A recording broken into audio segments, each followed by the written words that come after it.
Mind Pump is one of those podcasts that I started listening to religiously once I got into lifting. I don't really listen to them that much anymore, but a lot of the lessons that I learned about personal training early on actually came from them, including things like start really easy with new clients, muscle building über alles, an additive rather than restrictive approach to nutrition, and you don't need to dazzle people with complexity. You just have to give them a really strong grasp of the basics. Full disclosure, this is the first program review that I have made where I haven't actually run the program myself. I have tried it. I have tried one of the workouts to get a feel for it, but just letting you know that this is going to be one that I'm basing mostly on having read through the program, looked through the videos and the supplemental material. I also don't really intend to run the program anytime soon. That is not a critique of it. I will explain that later in the video. Now with these, I always try to get my final score up front so you understand whether or not you want to keep watching the video. I'm giving this a 7.5 out of 10. I have to say, it's a very solid program for its intended user. It's for beginners to the gym who are looking to build muscle as quickly and efficiently as possible. People who don't necessarily have 6 days a week to spend in the gym, and most importantly, probably don't require training that much in the first place. The program is built as 4 different phases, each of which are 3 weeks, and each phase has a slightly different training style, which as an introductory program for people who are brand new to the gym, I actually really like. So phase 1 is high loads, low reps, lots of rest between sets, very much focused on what you would think of as strength training. I'll go ahead and say that that is my happy place. Phase 2 goes into what you would call the more baseline like hypertrophy training. So moderate loads, 8 to 12 reps, 90 seconds of rest. So bodybuilder's paradise. Phase 3 is the pump phase. And that's what we call the pump. It is low load. Your muscles get a really tight feeling. High reps. Tight, it's like somebody blowing air into it. And 1 minute or less of rest between sets. It's as satisfying to me as coming is. If you dig that, good for you. I hope you enjoy. I do not like training that way at all. Now, borrowing the phrase from Brett Contreras, I personally prefer a shotgun approach to programming.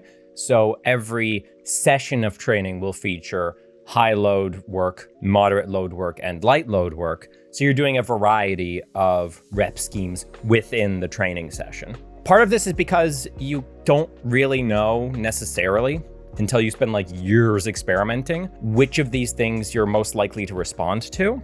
So just doing all of them means you're guaranteed to get something right. Plus, I just like it more. On effectiveness, I'm giving it 1.5 out of 2. This one is written a little differently than a lot of other muscle building programs that I have reviewed on this channel and have personally done. The main thing that they are focused on is perfect technique. They really do want the last rep to look just like the first rep. And they tell you repeatedly that if your form is about to break down, that is where you terminate the set. Translating that into my kind of power lifter-y language, you're basically capping all RPEs at 6, possibly even 5. I get the idea behind this for a beginner program. This is for people who are learning how to train, who are developing their technique. You want to ingrain those motor patterns. Beginners will respond to even very high rep and reserve training. That is their blessing.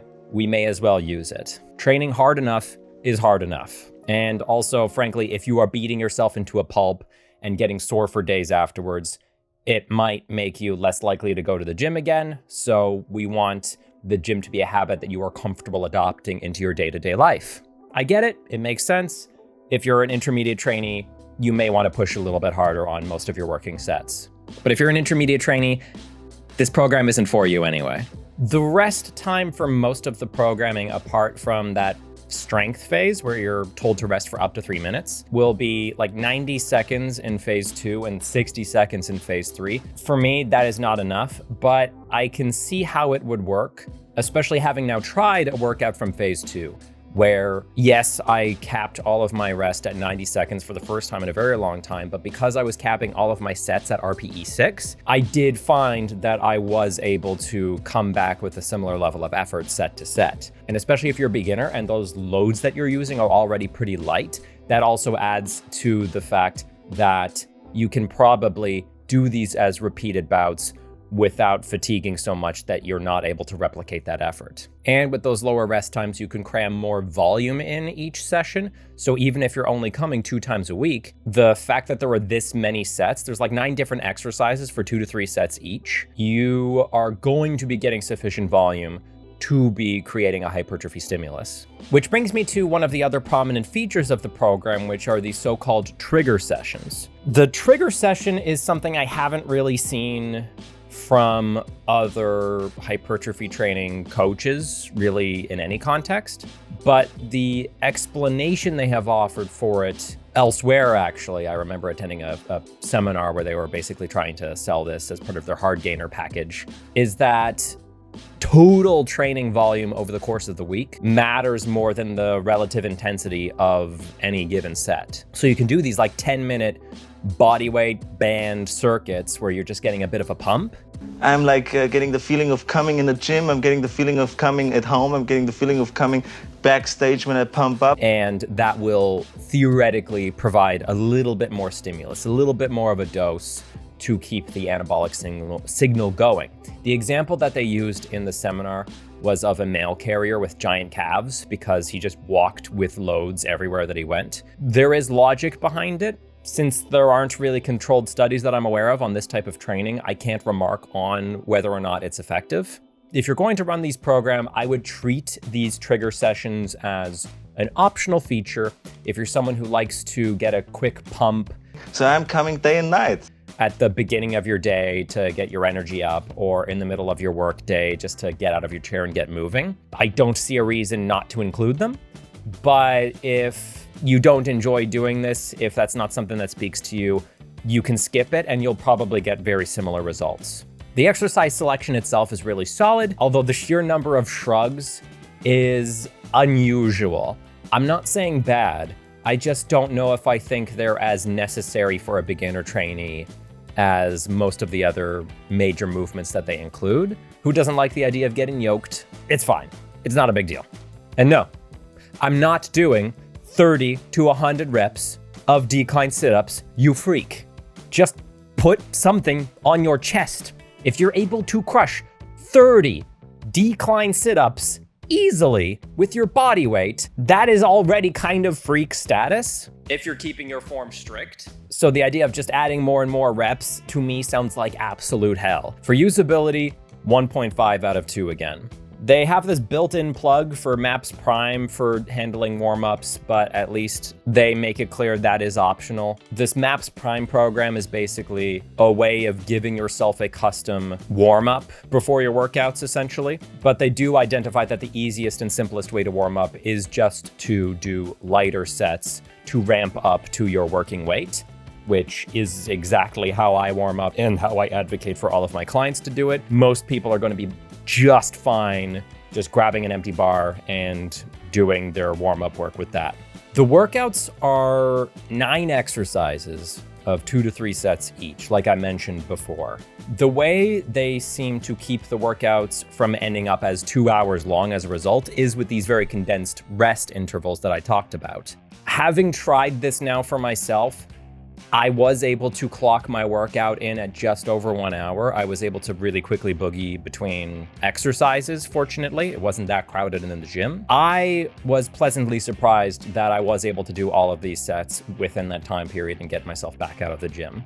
The FAQ section is short, but it covers, I think, most of the main things that a beginner trainee would want to understand before getting into the gym, such as how to pick the right loads for your training, when to cut off your sets, when to cut and bulk, how to incorporate cardio, and how to manage your progression over time. All of that is laid out in a series of very short, digestible videos. The only included logging method is a printable sheet. A lot of people like myself, printing things is a little easier said than done.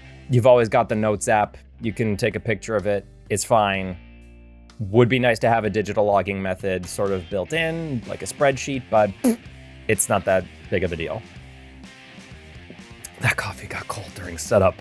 So all in all, I think it's laid out in a way that is very intuitive, very easy to pick up and go. Just make sure that you watch all the things you need to watch before you go to the gym for the first time. Flexibility, again, 1.5 out of 2. There are 2 calendars offered for trainees, the standard and advanced. Advanced just means you're training 3 times a week instead of 2, as sort of a ABA-BAB split. There was no like unique third session added if you decide to do a 3rd time a week, which I like.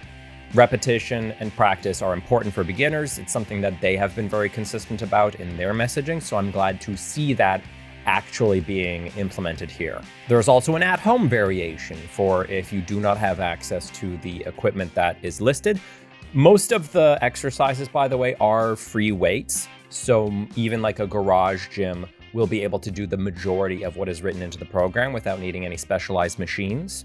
There are regression exercises offered for most, but not all of the main lifts. The one that weirdly enough has no alternative is the weighted dip. I don't personally think of it as that big of a deal. It's just kind of wild to me that beginners are assumed that, well, yeah, we'll give you options for how to assist yourself on a bodyweight pull-up if, for example, your strength or body weight are not going to let you do it. But for the dip, you strap that iron to your nuts and fucking give her, bruh. Would have been ideal if there was a slightly more comprehensive exercise substitution library and instructions for how to use it.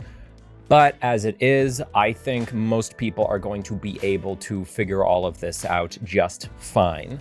I like the emphasis of free weights and body weight because it means that this is a program that most people can do in most contexts. The only machines that are required are the lying leg curl, the seated calf raise, and the cable stack. For enjoyability, again, 1.5 out of 2. You're picking up on the pattern, right? And usual asterisk. I'm just basing this off of what I figure most people are going to like and what I personally like, okay? I didn't want to offer a grade on the enjoyability without taking it for a test drive, so I did perform one of the workouts from phase 2. I'm actually surprised I got the whole thing done in an hour, but as I explained before, the combination of restricted rest times and lower efforts than I would normally be training at for hypertrophy work made it very possible for me to do this. I don't like training with that level of density personally. Again, that is just me. If you do like training with that level of density of having to basically kind of always stay on, I think this is a good fit for you. The 3-week phasic structure, in my opinion, also does a good job of ensuring that you still get lots of good practice.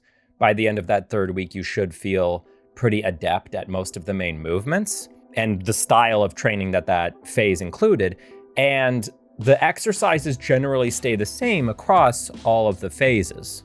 But because they're making these little tweaks every 3 weeks, it should stop it from feeling like it's getting stale. That repetition of movements across each phase also ensures that you are going to have the opportunity to progress. And that is something that most people are hopefully going to find very encouraging, something that keeps you coming back because you can see session to session, week to week, that you are getting better, you are getting stronger, you are getting more resilient, your work capacity is going up. This is a very good feeling. And even if your main goal is your physique, those session to session improvements are the way to feel encouraged as that slower change to your physique is occurring over months and eventually years. And finally, for value, 1.5 out of 2. 3 phases plus a prep phase, 12 weeks of training total. It comes with that printable log sheet. It's FAQ videos, video demos for every single exercise, which have a male model, female model as an option for watching for each one of them, which is nice. There is no meal plan included, and they explain why, and it is a good explanation, and I agree with it. Nutrition is an incredibly specific,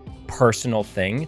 You cannot put a generic meal plan into a program and expect every single person picking it up to be able to follow it and get the same results out of it. Phoenix.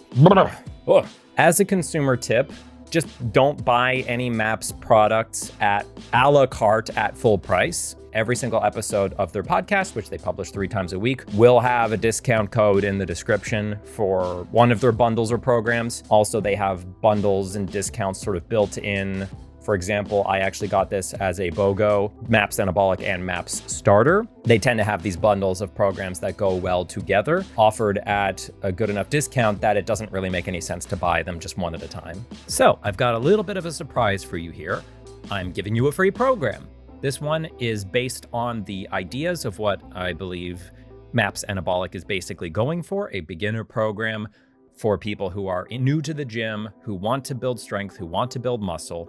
And the twist that I have put on it is that I have incorporated the shotgun approach that I mentioned is my personal preference. So this is not the same program. There are some overlaps in terms of exercise selection and rep scheme, but as you will see, the program is very different in terms of things like having a drop-down menu option for which exercises you would like to do. You can track all of the sets, reps, and RPE of your workouts right here in the spreadsheet. All you have to do is make a copy for yourself, and voila, you are now free to start using this. You can duplicate the sheet and just make as many of these as you want. Just keep running the program for as long as it pleases you. It is completely free. I am not going to even ask you to put your email on a list for this. All you have to do is click on the link in the description and you can get started right away. Next video, I will be talking about Maps Starter. In the meantime, if you have tried this program or have any requests for programs that you would like me to review, please put those in the doobly-doo below. I also have some slots open for coaching, so follow the link to my website if you would like to start a conversation about that. And lastly, thank you for watching. Now go get friggin' strong right now.